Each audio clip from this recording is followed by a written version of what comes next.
ஆண்டவராகிய இயேசு கிறிஸ்து நாமத்தினாலே இந்த நாளில் உங்கள் நடுவில் கர்த்தருடைய வார்த்தை பகிர்ந்து கொள்ளும் மிக்க மகிழ்ச்சி அடைகிறேன். கர்த்தருடைய கிருபை பிரசன்னம் உங்களோடு இருப்பதாக. இதனால் தியானத்துக்கு தெரிந்து கொள்ளப்பட்ட ஆண்டவருடைய வார்த்தை ஏசாயா தீர்க்கதரிசன புஸ்தகம் 25ஆம் அதிகாரம் 1ஆம் வசனம். கர்த்தாவே, நீரே என் தேவன், உம்மை உயர்த்தி உமது நாமத்தை துதிப்பேன். நீர் அதிசயமானவைகளை செய்தீர், உமது பூர்வ ஆலோசனைகள் சத்தியமும் உறுதியுமானவைகள். கிறிஸ்தவுக்குள் மிகவும் பிரியமான சகோதரி சகோதரியே, இந்த ஆண்டோட வார்த்தை சொல்ற ஏசாயா தீர்க்க இப்படி எழுதுகிறார்.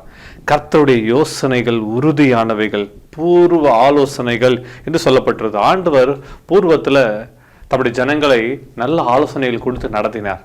நம்ம வாழ்க்கையில் ஆண்டவர் நல்ல ஆலோசனைகளை கொடுக்கிற ஆண்டவராக இருக்கிறார். கவுன்சில், கர்த்தருடைய ஆலோசனைகள் நித்திய காலமாய் நிலைத்திருக்கிறது. தம்முடைய ஜனங்கள் நல்ல ஆலோசனைகள் கொடுத்து நடத்துகிறாராம். ஏசாயா தீர்க்க இப்படி இருக்கிறார். கர்த்தாவே, நீரே என் தேவன், நீங்க தான் என் தேவன் ஆண்டவரே.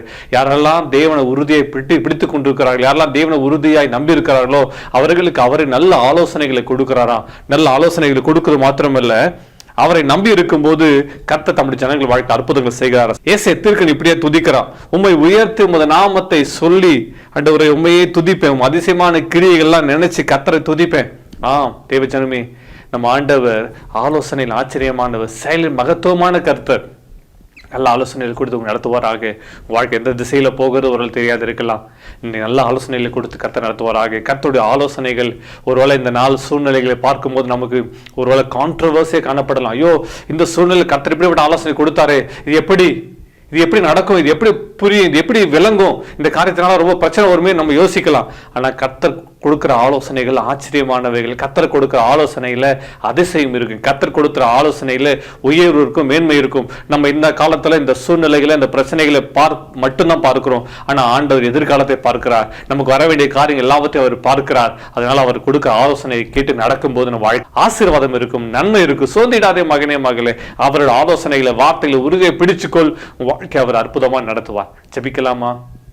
அன்பின் பரலோக பிதாவே, இயேசு நாமத்தினால ஆண்டவரே, நாள் வாசித்த வார்த்தையின்படி ஆண்டவரே, உமது பூர்வ ஆலோசனைகள் சத்தியமும் உறுதியுமானவைகள் ஆண்டவரே, அந்த பூர்வ ஆலோசனைகளை கொடுத்து எங்களை நடத்தபடி ஜெபிக்கிறேன். இதனால தியானத்தில் இணைந்து ஜெபிக்க ஒவ்வொரு மேலும் நம்முடைய கிருபை, நம்முடைய ஆசீர்வாதம், அணுக்கற நன்மை இருக்கட்டும். கோடாகோடி ஸ்தோத்திரம். கரப்பிடிச்சு நடத்துவீராக. தேவருடைய ஆலோசனைகள் நம்முடைய பிள்ளைகளை கட்டளிடும்படி ஜெபிக்கிறேன். பிள்ளைகளை வளர்க்கிற காரியங்களை, பிள்ளைகளை படிக்க வைக்கிற காரியங்களை, குடும்பத்தை நடத்துகிற காரியங்களை, வேலை காரியங்களை, ஊழிய காரியங்களை, எங்கள் வாழ்க்கையில் எடுக்கிற முக்கிய தீர்மானங்கள்ல உடைய ஆலோசனை விளங்கும்படி ஜெபிக்கிறேன். கொடுத்து நடத்தும்படி ஜெபிக்கிறேன். கிருபைக்கு அர்ப்பணிக்கிறோம். இயேசுவின் நாமத்தில் ஜெபிக்கிறோம் பிதாவே, ஆமென். ஆண்டவரே, கர்த்தர் உங்கள் வாழ்க்கை ஆசீர்வதிப்பாராக. God bless you. Have a blessed day.